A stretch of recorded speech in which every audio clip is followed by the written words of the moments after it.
Hi Canfit Pro, this is Brandon Green from Strata Internal Performance. I'm the founder and owner of Strata Fitness Enterprise Inc., which both is a one-on-one training studio, Newmarket's largest one-on-one training studio, and also I have educational properties. My educational company is called Strata Biomechanics. I've got a couple different programs that I've taught, but there's one thing that I'm passionate about sharing with you guys. One of the programs I've developed and that I would like to do for this presentation is called Rethinking Warmups, the Post-Activation Potentiation Phenomenon. I've been studying biomechanics for many years, and one of the things that I found by studying skeletal muscle mechanics, biomechanics, and all of the common fitness trends, there are so many different ways to warm up and prepare your clients, and it's confusing. It's almost the Wild West. If I were to ask you how you warm up, and you ask your cohort, how do you warm up, there are so many different ways to warm up. It's confusing. Do you stretch? Do you stretch actively or passively? Do you do ballistic stretching? Do you do foam rolling? Do you have someone do ART before the session? Do you go stand in a sauna? Do you put ice packs on you? It's a little convoluted. Which one is the best option for you? One of the things that I found through all my studies and through this post-activation potentiation phenomenon, I had to really rethink my warm-ups. I really had to rethink what am I trying to do when I'm doing a warm-up with any one of my clients and myself. At the end of the day, if we look at all of these different warm-up strategies, there's a couple of things that are common. From an anatomy material perspective, we have skeletal muscle, and we've got all the sensory organs that are responsible for controlling skeletal muscle. You have skin, you have nerves, you have fascia, you've got muscles, you've got so many different things. How do we know that any one of the things that we've been talking about, foam rolling, stretching, manual muscle testing, muscle activation with manual palpations, any of those things, how do we know that that thing is actually doing what we think it's doing? Here are the common threads. We have skeletal muscle, and if you think of skeletal muscle being in a hamburger, you've got all these different layers of the hamburger, and that meat is the skeletal muscle, and you've got lettuce that's fascia and the bun that's skin. If you're doing ART, if you're doing rolling, you're doing any one of these topics, and none of which for this presentation are going to be attacked, we're looking at this merely as from a scientific and field science perspective. If you were to put your finger into that hamburger, roll it, yank on it, and stretch it, how do you know you're stretching just the meat? It's impossible.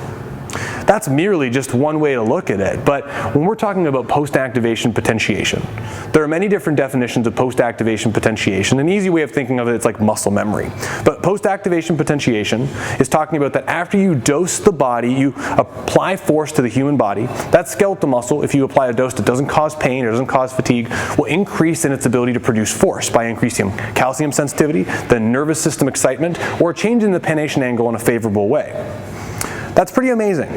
That also means that its potential, and for the demonstration of this presentation, one of the things we'll do is we'll have the entire audience or someone on stage actually demonstrate this with me. Is it possible, and I can find a few papers that I could easily share with anyone who's reviewing this tape, is it possible that post-activation potentiation or muscle memory is giving us false positives as it relates to all the different things that we're doing? Right? If you stretch the body and you apply force into the body, we're getting to this passive end and potentially creating some isometric contraction, some small tonus in the isometric of the lengthened end of that muscle. Is it possible that the stretch is not actually increasing mobility because the material of skeletal muscle, first and foremost, by Norkin and Levangie, joint structure and function, skeletal muscle has almost no elastic/elastin properties. It's much more collagen in nature. It's much more plastic. So first of all, are we truly stretching anything? Our muscles are not like elastics, they're much more rope-like. But if we get to that end where we're really stretching that muscle and we're yanking it, are we truly stretching it? Or are we just taking that rope to the lengthened end and now the material can't go any further?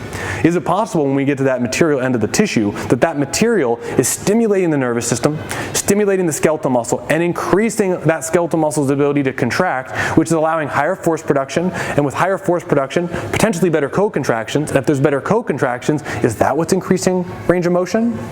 This presentation is going to explore post-activation potentiation. I'm going to bring a dynamometer with me and we'll talk about a few different experiments and talk about how manual muscle testing paradigms have some validity, but at the same time, are we actually testing what we think we're testing? We're going to also explore stretching and talking about this as a phenomenon and discuss how could we apply stretching in a strategic way, which we call at my facility activity-specific preparation, to actually focus on increasing skeletal muscle for contraction. Arguably, should we be trying to loosen the body? Should we be trying to release the body? Skeletal muscle, from a material science perspective and a neuroscience perspective, produces mechanical tension for locomotion, joint maintenance, and absorbing force. Would we want to do anything to dampen that? From a scientific perspective, I don't think so, and I'll happily explore this more, and if you'd like more information for this tape, I'll be happy to go over all my resources so that way I'm not just coming up with some information, saying it for no reason at all. What we should be really trying to do is focus on increasing the skeletal muscle's ability to contract. If you're doing aerobic, anaerobic exercise, resistance training, yoga, Pilates, at the end of the day, there's one common thread. We use skeletal muscle for it. Can we use skeletal muscle more strategically? And is it possible something like post-activation potentiation is this potentiation, activation, stimulation phenomenon that is being overlooked? In my practice at Strata Internal Performance, we have nearly 10 full-time and part-time trainers. And in our practice, we do not use any form of stretching or releasing techniques. And all of our clients feel better, move better. The demographics we work with are people struggling with pain and active aging. And we find that with this literature on post-activation potentiation by Robbins and Anoka and many others, you can increase skeletal muscle contractions in an acute phase. And since you're voluntarily increasing the contractions, you can actually create long-term changes, chronic adaptations. So that way, any of the range of motion benefits that you increase during that post-activation potentiation, you can keep it. You can train your body to be there, just like you can teach your body how to play a better chord on a guitar. So what is the purpose of this presentation? I want all the trainers that view me talking, if you allow me to be a part of this presentation, to rethink how they're warming up.